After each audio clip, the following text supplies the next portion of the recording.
Sean bienvenidos a esta segunda lección sobre los evangelios que estoy haciendo para ustedes, para que vayamos aumentando el conocimiento en torno a la palabra de Dios.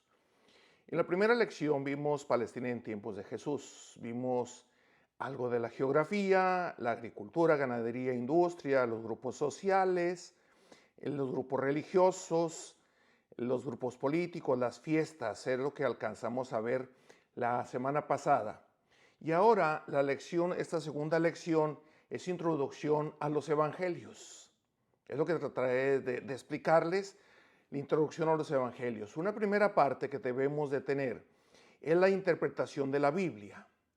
¿Cómo debe de hacerse la interpretación de la Biblia? Porque no se puede hacer de ninguna manera, porque no podemos reducir o hacer que el texto que se dijo en los tiempos de Jesús sea aplicarlo exactamente a como lo estamos viviendo. Por eso, un apartado importante, la interpretación de la Biblia en la iglesia.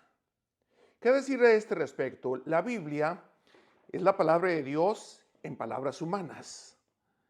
Ha sido escrita a lo largo de muchos siglos, fíjense bien, muchos siglos y en situaciones históricas y culturales muy diversas, lo que supone a veces serias dificultades cuando queremos comprender su mensaje.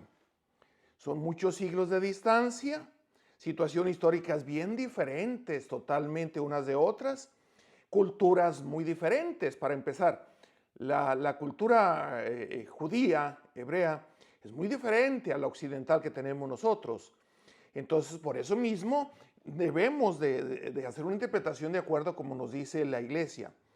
¿Qué nos dice la Iglesia? En el Concilio Vaticano II, la Dei Verbum 12, nos dice que Dios habla en la Escritura por medio de hombres y en el lenguaje humano. Por lo tanto, el intérprete de la Escritura, para conocer lo que Dios quiso comunicarnos, debe estudiar con atención lo que los autores querían decir y Dios quería dar a conocer con dichas palabras. Fíjense, entonces, si en la actualidad queremos estudiar, hablar de la palabra de Dios, tenemos que ubicarnos en el contexto de los autores. ¿Qué querían decir? ¿Qué situación estaban viviendo? ¿Qué quería decir? ¿Qué Dios qué quería darnos a conocer por medio de esas palabras? Para descubrir la intención del autor hay que tener en cuenta, entre otras cosas, los géneros literarios, o sea, las maneras de expresar lo que Dios quería que transmitieran.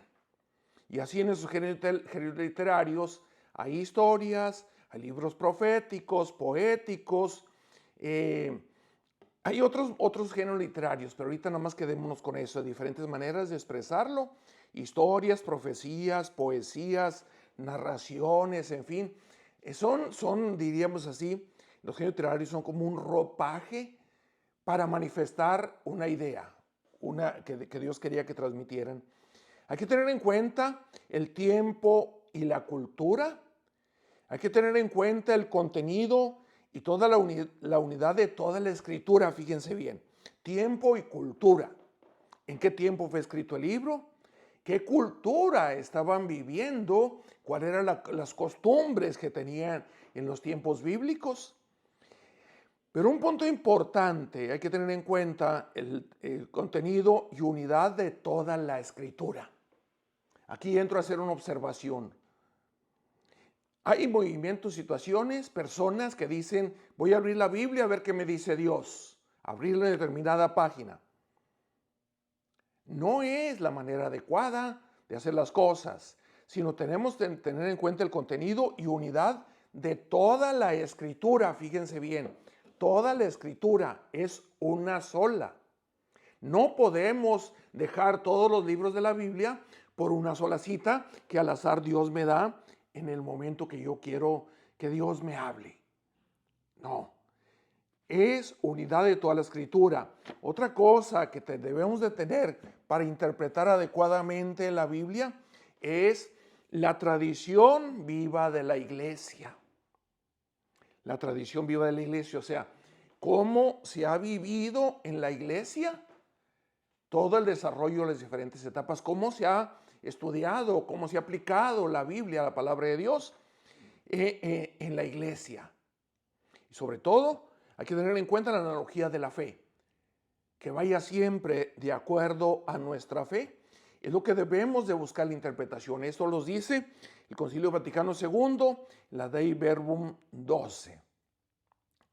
Dentro de los métodos de estudio, mis hermanos, hay muchos métodos que podemos emplear para estudiar, para interpretar adecuadamente la Biblia. Pero hay uno muy sencillito y es el que la iglesia recomienda, que es el método histórico crítico. Método histórico y crítico, como indica su nombre, el método estudia científicamente lo aclaro, las características literarias e históricas del texto, del autor y de la época en que fue escrita. Características literarias es importantísimo. Esta expresión, esta palabra que yo estoy leyendo, ¿a qué cultura pertenece? ¿A qué género literario pertenece? ¿En qué pueblo se utilizaba esa palabra?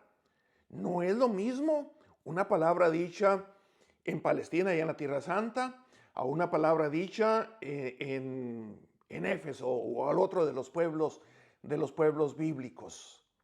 Todo es diferente, mis hermanos. Características literarias e históricas del texto. O sea, para interpretación de la Biblia, características literarias es la forma de narrar.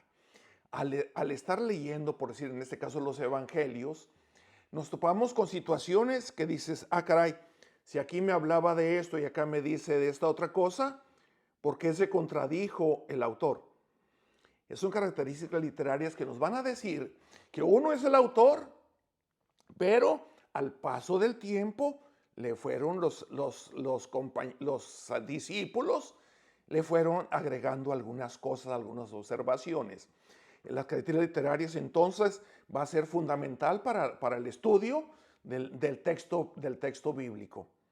Las características históricas del texto, o sea, ¿qué vivía el tiempo?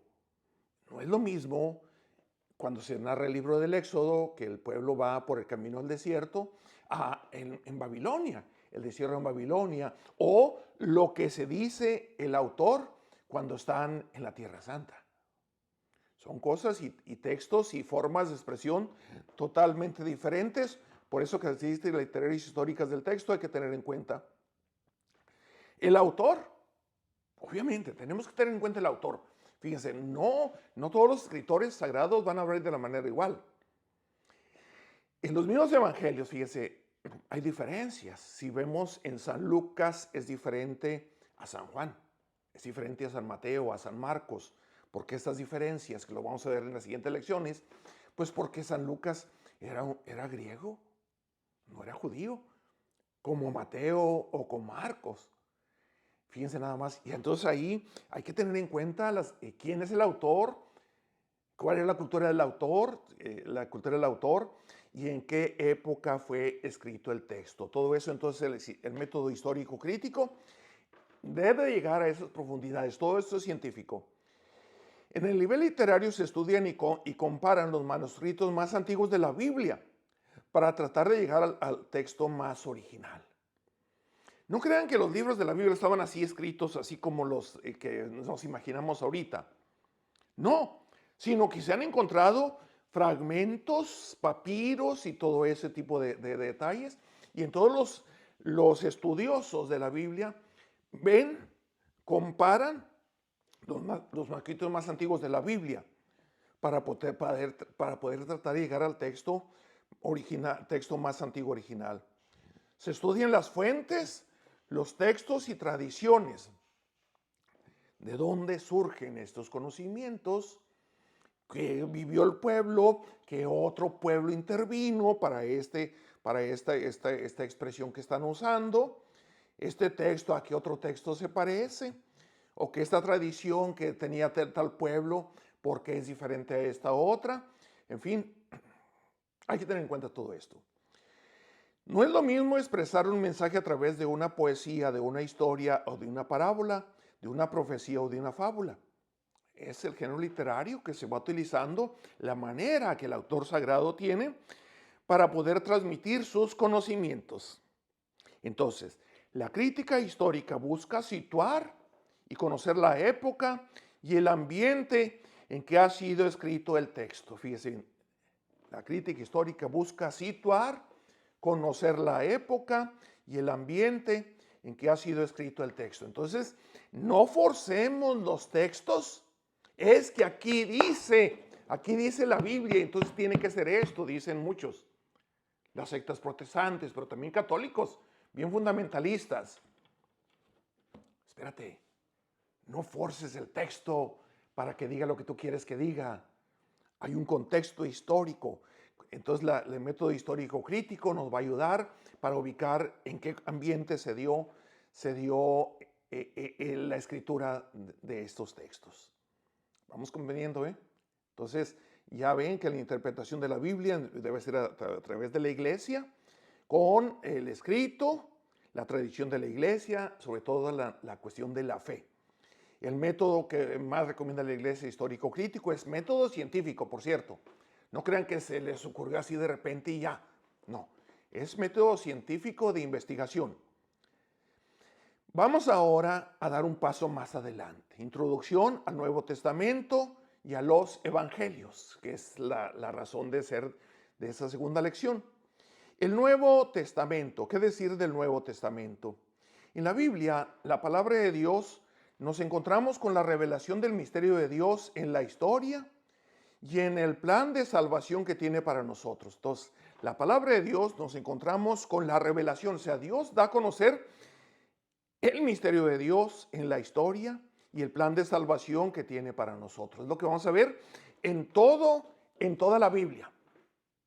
No nada más en el Nuevo Testamento, sino en toda la Biblia se nos va a dar a conocer el misterio de Dios y el plan de salvación que Dios tiene para nosotros. ¿Qué decir del Antiguo Testamento? El Antiguo Testamento es la etapa de preparación. ¿Preparación para qué? Para el fin principal de esa etapa era anunciar y preparar la venida de Cristo. Fíjense, entonces, el Antiguo Testamento es preparación para anunciar, preparar la venida de Cristo.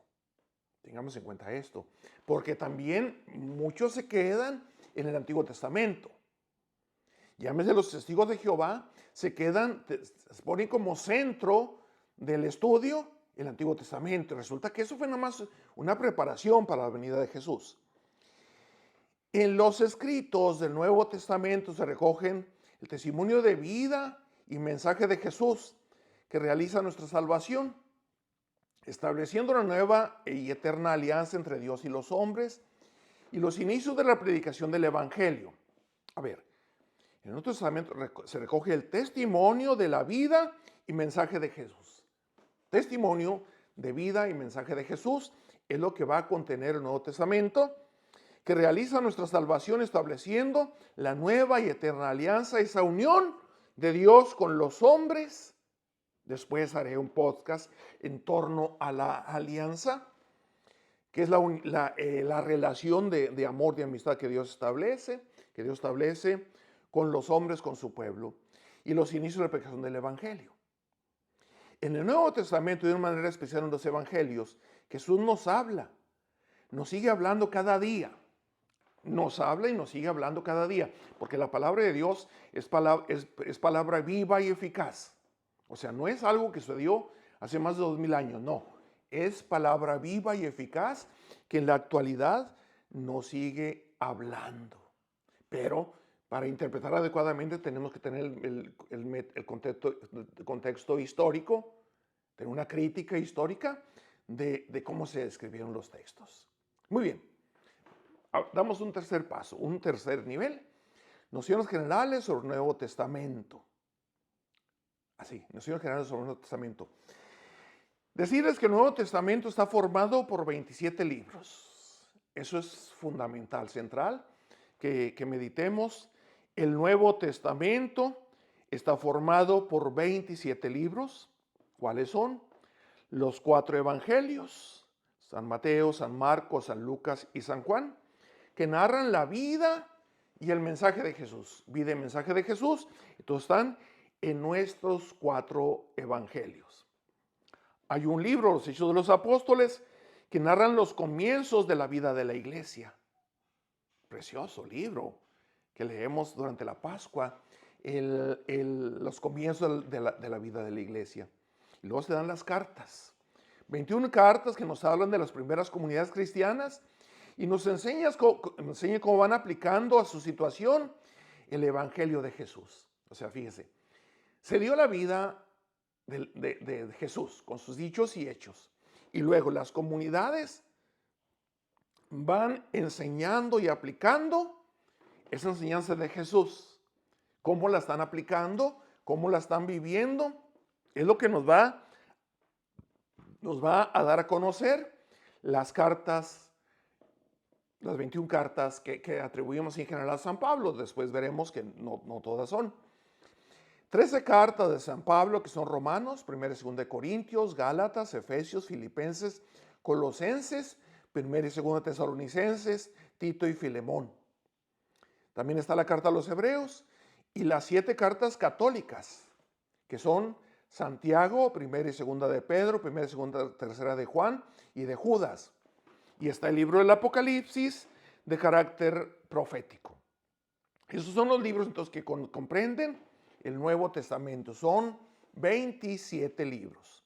Ahora, vamos a detenernos un poquito a meditar en la formación del Nuevo Testamento. Cómo se escribió. No crean que Jesús andaba ahí hablando y predicando y alguien detrás de él escribe lo que Jesús estaba diciendo. No. Imposible. Empezaremos diciendo que Jesús no escribió nada. Bueno, excepto cuando la mujer adúltera, que le presenta a la mujer adúltera, Jesús dice la palabra que se inclina y está escribiendo en la tierra, en la arena. Es la única ocasión que se dice que Jesús escribió y fue en la tierra, en la arena. Jesús, en realidad, los libros de los evangelios no los escribió Jesús. Jesús no escribió nada.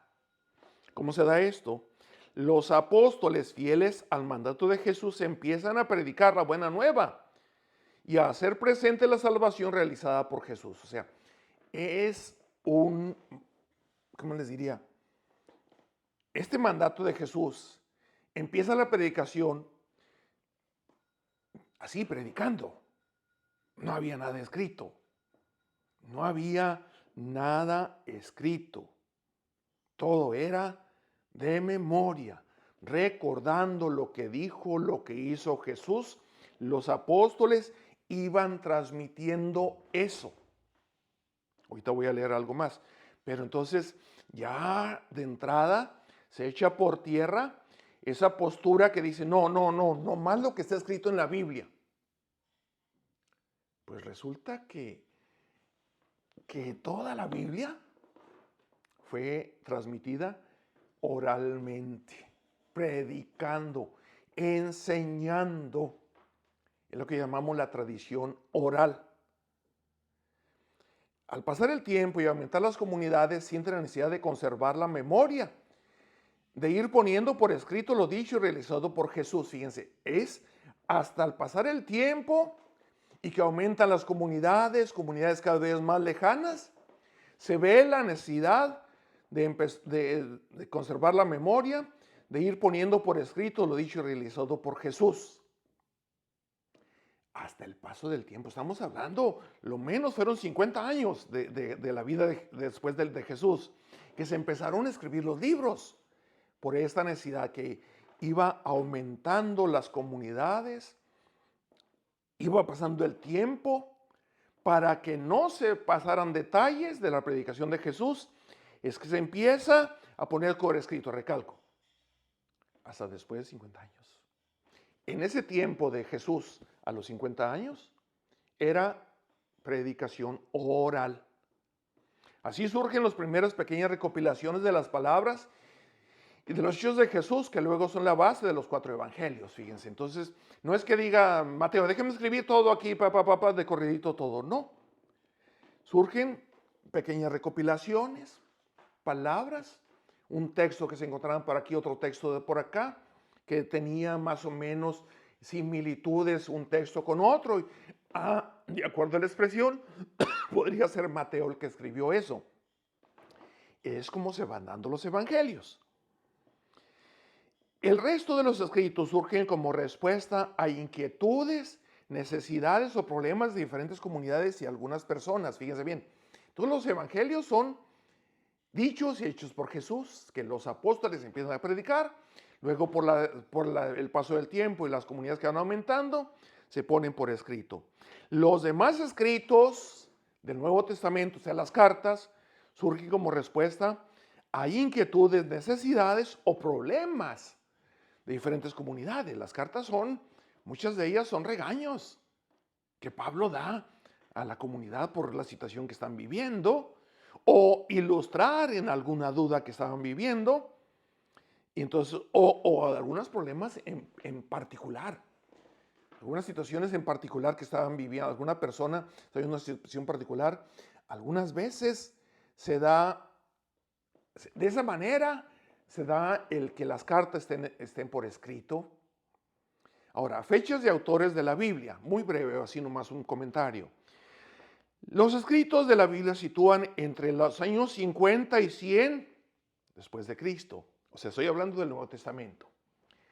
Entre los años 50 y 100, o sea, son 50 años que se tardó más o menos para tener por escrito el Nuevo Testamento.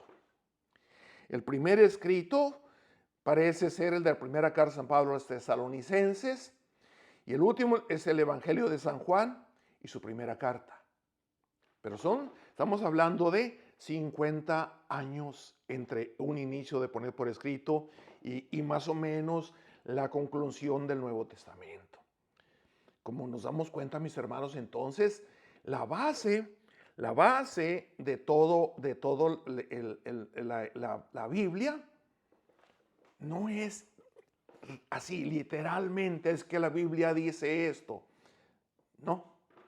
Es la manera en que Dios quiere que se vaya transmitiendo el conocimiento, qué es lo que Dios quiere darnos a conocer en torno a Él, al misterio de Dios y a la salvación que Dios quiere darnos a todos nosotros. Por eso, mis hermanos, ojalá que vayamos entendiendo esto. Maravillémonos por lo que Dios nos da, lo que Dios nos revela. Y maravillemos también de la capacidad que tiene el ser humano para poder investigar, para poder así sacar esos estudios científicos tan profundos. Por eso me llama la atención, de repente, quienes ante unos cursitos bíblicos ya son pastores. ¿Qué te pasa? O sea, es palabra de Dios, ¿cómo lo vamos a comprender?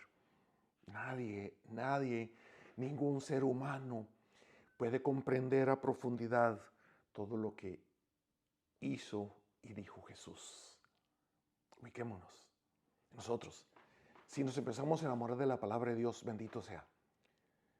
Pero nunca nos consideremos como los maestros de la ley. No.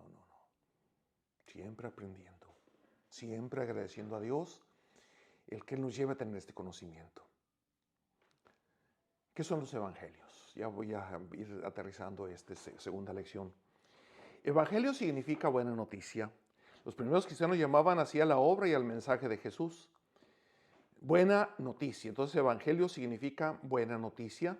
A partir del siglo II, la palabra evangelio empezó a designar a los escritos que hoy conocemos como evangelios. Mateo, Marco, Lucas y Juan. Pero entonces, evangelio significa buena noticia. Aunque de forma externa es la de una narración histórica, en realidad su intención más profunda es de tipo pastoral. La intención es de tipo pastoral, más que dar una historia, acontecimientos cronológicos, así, hechos, palabras, de acuerdo al tiempo que se fueron dando. No es una historia. La historia es narraciones cronológicas, no. Es intención más profunda de tipo pastoral. Entonces los evangelios no son solo narración de unos acontecimientos históricos, no nada más eso, sino la proclamación del gran acontecimiento de la salvación. ¿Cuál es? Que es el centro del querigma. Que Cristo murió por nuestros pecados, según las Escrituras, que fue sepultado, que resucitó al tercer día, según las Escrituras. Ese es el centro del querigma cristiano que debemos hacer todos. Que Cristo murió por nuestros pecados, según las Escrituras, que fue sepultado, que resucitó al tercer día, según las Escrituras. Eso es el centro de la narración de los evangelios, mis hermanos. Entonces los evangelios son ante todo un testimonio de fe. La fe de nuestros antepasados, de los discípulos, de las primitivas comunidades, de la iglesia, y ahorita en la actualidad debe seguir siendo un testimonio de fe de aquellos y testimonio de fe de nosotros también. Ojalá que lo hagamos. ¿Cuál es el contenido y finalidad de los evangelios? Contenido y finalidad de los evangelios. El evangelio fue primero vivido por la comunidad primitiva y después redactado. Vivido y después redactado. Los primeros cristianos alimentaron su fe apoyándose en el mensaje de Jesús transmitido por la predicación de los apóstoles, testigos oculares. De hecho, fíjense, hago un comentario también en torno al Antiguo Testamento y la tradición judía. La tradición judía se basa en la transmisión que los padres dan a los hijos. Y después, cuando los hijos crecen, ellos lo transmiten a sus hijos. Es una transmisión oral del Antiguo Testamento. De hecho, fíjense, en las escuelas rabínicas, en las sinagogas, todavía en la actualidad, ¿qué es lo que se enseña? La Torá, la Biblia.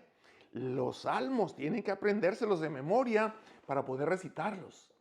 Pero es la tradición, es en la casa, donde el padre transmite a los hijos todo el conocimiento en torno a Dios y lo que Dios quiere que se viva. Entonces, son testigos oculares los papás. Ojalá que esto nos dé pista a nosotros de lo que debe ser nuestra vida también. Siendo testigos oculares nosotros y que transmitamos eso a las generaciones. Los evangelistas no pretenden hacer una crónica exacta de los acontecimientos, ni una presentación fotográfica de la vida de Jesús, ni intentaron reproducir materialmente las palabras y obras de Jesús. O sea, no son narraciones de acontecimientos históricos, así, cronológicamente hablando. No es esa la finalidad. Los evangelistas, basándose en la vida de Jesús, pero iluminados e interpretada a la luz de la resurrección bajo la guía del Espíritu Santo, nos transmiten la memoria de Jesús para ponernos en contacto con Él, con sus actitudes y criterios fundamentales, para que nosotros que confesamos a Jesús como Hijo de Dios, lo sigamos realmente. Repito otra vez esto que te quiero decir. Los evangelistas, basando en la vida de Jesús, pero iluminados e interpretados a la luz de la resurrección y bajo la guía del Espíritu Santo, nos transmiten la memoria de Jesús, o sea, lo que se recordaba de lo dicho y hecho por Jesús. ¿Pero para qué se nos transmite esa memoria? Para ponernos en contacto con Él, con sus actitudes y criterios fundamentales. Por eso, la invitación que se hace es que nosotros seamos discípulos. ¿Quién es el discípulo? El discípulo es el que está sentado a los pies del maestro, escuchándolo, viéndolo, qué actitudes tiene el maestro para imitarlo y de esa manera irnos pareciendo al maestro. En este caso, lo que se quiere hacer con los evangelios es ponernos en contacto con Jesús, con sus actitudes y criterios para que nosotros los que confesamos a Jesús como Hijo de Dios, lo sigamos realmente. Que nos vayamos pareciendo a Él cada vez que entre más vaya pasando el tiempo. Que Jesús vive en nosotros, que hagamos vida a esa palabra. Eso que nos transmitieron los apóstoles, que lo hagamos vida en nosotros. Y entonces sí, seremos discípulos.